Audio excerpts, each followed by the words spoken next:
Eh bakit kayo bibili ng motor, wala naman pala kayong garahe? Pwede mo sabihin. Ha? Eh bakit nga kayo bibili ng motor, wala kayong garahe? Ang daming ganto guys yung bibili-bili ng motor tapos wala namang parking tapos ipa-parking nila sa ibang bahay. Kaya pag na-damage, isisi nila sa iba. Pag nagasgasan yung motor nila, isisisi nila sa iba tapos galit na galit sila. Pag bibili kayo ng motor guys, iparking nyo sa bahay nyo para di nasisira o walang away ng mga kapitbahay. Panoorin natin yung video. Ay bakit? Para kilala ko kung sino yung suspect. Para kilala ko kung sino yung suspect, kung anong may mangyari sa akin. Kung sakaling may mangyari sa akin. Anong mangyayari sa'yo? Oh, ano? Bago mo Binabantaan nga ako eh. Walang binabantaan. Ha? Tinatandaan niyo yung mukha ko, te. Kinakausap ka. Tinatandaan niyo yung mukha ko, te. Tinatanong ka lang kung... Pinapalabas nyo nga ako sa gate. Pinapatanong nyo. Banta yun. Banta. Binabantaan nyo kami. Binabantaan nyo kami. Kayo yung nakaparada. Harang na harang dito sa gate. Harang na harang. Harang na harang sa gate. Dito yung motor. Ah, sige, ay talaga te, hindi ako natatakot. Dito yung motor, di ba? Wala Oh, akong ang natakot galing sa'yo. ko. Kinakausap ka. Tinanong ko sa'yo kung nung sinabi mo... Te, manahimik ka muna. Bakit kayo yung galit? Kayo yung sumugod eh. Kayo yung galit. Kayo yung nakiparada dito sa mismong gate sa harap. Kabago-bago Harap na mo. harap. Eh ano naman, kung kami yung bago dito, kami yung nasa tama. Kami yung nasa tama, te. Kami yung nasa tama eh. Kayo nakipark eh. Te, bago lang kami. Be, Kami nga yung bago. Alam niyo pala may nakatirang bago kami dito, no? May nakatirang bago. Oh. Bakit kayo magpapark? Bakit kayo magpa-park dyan? Kasi walang pumupuna sa inyo? Walang pumupuna sa inyo dito? Tinanggal naman daw agad. Tinanggal agad. Kaya nga natumbay ang motor kasi walang tumanggal. May sinabihan ka. Kaya nga natumbay ang motor. O eh ba't ka nagagalit? Motor mo ba yan? Motor mo ba yan? Bakit ka muna nagagalit? Sa kapatid niya yan. Ha? Hindi mo tinanggal. Sabi mo nga bahala kayo dyan. Kita oh. Kita CCTV. Ha? Check mo. Check mo.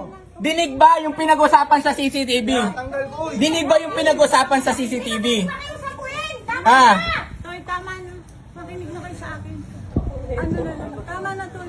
Kayo tong nakikiparada dito eh. Nakaraan pa yan. Di ba nakaraan sinabi ko na rin yan, may motor dito. Sabi ko si Kuya, pwede niya naman sabihin.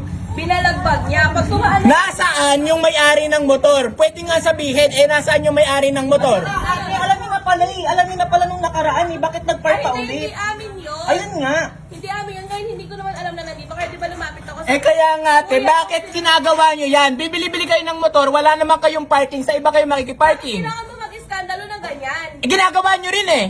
Eh, hindi. Ginagawa nyo rin te, ginagawa nyo rin. Hindi, doon tayo sa topic. Bakit kayo bumili ng motor, wala naman kayong parada, wala kayong garahe? Alam nga na dito. Eh bakit nga bumili kayo ng motor? Kayo yung sumugod oh. Kayo yung sumugod.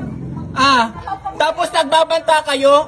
Matapang kami kasi nasa tama kami te. Saan ka ba? Ano Ay, ano sabi? Tatandaan yung mukha ko. Ano yun? Tatandaan yung mukha ko. Anong ibig sabihin nun? Mga paklang po. Oh, talaga! Talaga, te. Nakabidyo kayo ngayon. Anong gagawin nyo? Ito yung nagbabanta sa amin, no? Ay, talaga. Talaga, akala nyo wala kaming kilala sa barangay? Ay, wala. Ay, talaga, te. Talaga, marami mag-uusap tayo, maghaharap tayo. Ah, babanta pa kayo? Magbabanta pa kayo? Dito. Eh bakit kayo bibili ng motor, wala naman pala kayong garahe? Pwede mo sabihin. Ha? Eh bakit nga kayo bibili ng motor, wala kayong garahe? Bakit mo itataob? Malamang pag binuksan to, tataob talaga. Pwede mo sabihin. Ano, sisigaw kami dito? Nakakulong kami?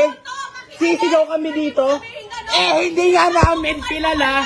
Hindi nga namin kilala kung sino yung may-ari ng motor. Wala bang katao-tao rito? Abnormal ka ba? Wala kang dumadaan? Andiyan sila. Ha? Tao rito. O nasaan? Ayan, may tubig ka. Nakakulong kami. Malay ba namin kung kilala nila yun? Malay namin kung kilala nila yun. Nasa squatter ka din. Kaya huwag kang O ano naman? Ano naman? Hindi porket squatter ka, kikilos ka ng squatter. Kaya hindi umaasenso yung buhay nyo eh. Kaya hindi umaasenso yung buhay nyo eh. Ano ba namang hindi magagalit dyan? Ginawang parkingan yung tapat ng gate nyo. Paano makakalabas yung mga tao dyan? Talaga namang masasagi yan eh. Kabago-bago nga lang nila kuya. Hindi nila alam kung kakilala kayo dyan eh. Tapos kayo pa yung galit na galit dito. Tapos itong si ate pa, my day pa. Tapos post pa sa Facebook. Proud na proud pa sa, sa kamalian na ginawa ng pamilya niya. Grabe na talaga mga tao ngayon. Parang gusto niya rin talaga sumikat katulad ni Dila Boy ah. Kung nakaabot ka sa video na to, please follow Lins TV para sa marami pang video.